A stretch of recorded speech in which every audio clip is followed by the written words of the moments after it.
This is a CBS 4 News update. Good morning, I'm Maribel Rodriguez. There's a health alert for some communities in Plantation after blue-green algae blooms were found in some canals.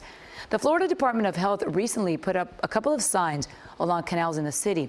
The signs advise people to stay out of the water, avoid getting water in their eyes, their nose and mouth, and to keep their pets out of the water due to the blooms. State records show that testing by state workers found low levels of toxin in the water that can be harmful to people and pets.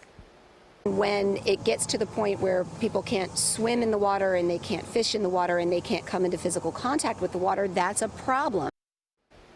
We also spoke with an FIU biology professor who is also a member of the state's new blue-green algae task force.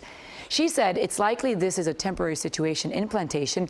She also said the task force is trying to figure out where these harmful nutrients are coming from and how to better protect our waterways. Swimming is highly discouraged today and perhaps much longer at 7 Miami-Dade County beaches. Tests have come back showing the water has a high level of bacteria that could easily get you sick. Here's a map showing the beaches affected. They stretch from Surfside at 93rd Street all the way to Cranton North and South on Key Biscayne.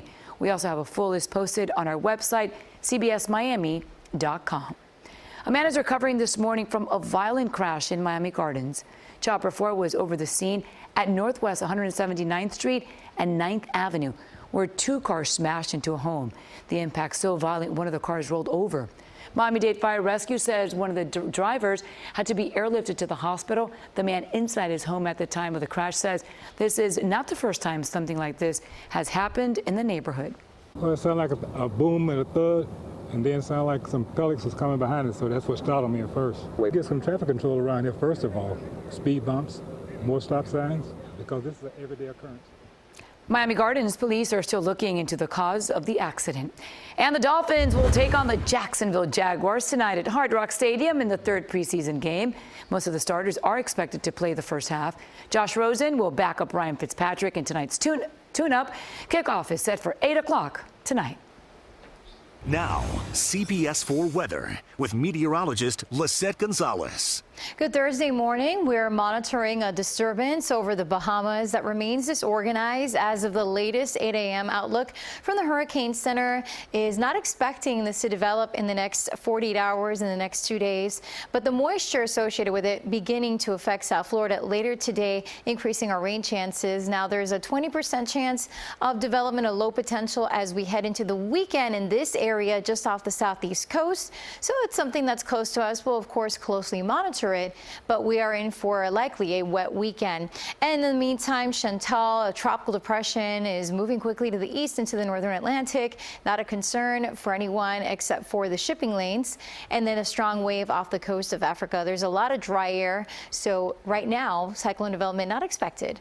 As we look at the radar, though, it has been showery in spots, dealing with some rain across Aventura, Pembroke Park, Pembroke Pines, as well as Brickell and Key Biscayne. Everything moving in off the Atlantic east to west. Some showers have been moving in also through portions of the Keys. The breeze will mainly be out of the east today, although calm now, and we're seeing a mix of sun and clouds and some rain off in the distance from our Fort Lauderdale camera. Low 80s in Fort Lauderdale and in Key West, 78 in Miami. And as you can see throughout the day, the chance for more passing showers. Keep the umbrellas handy, and as we get into tonight's the potential for some scattered storms, warm and humid, 79 degrees. So the dryer that brought us the nice weather yesterday is moving out. The moisture associated with that disturbance is moving in, and our rain chances will be highest as we get into Friday, tomorrow, and Saturday. Some leftover moisture could lead to some storms on Sunday, but gusty storms could lead to some heavy downpours and also some flooding as we get into your Friday and Saturday with the upper 80s and some storms around on Sunday. Maribel. Lisette, thanks. That's the news for now. You can always find us on CBSMiami.com and tune into CBS 4 News at 5, 6, 7, and 11 for all of today's important headlines.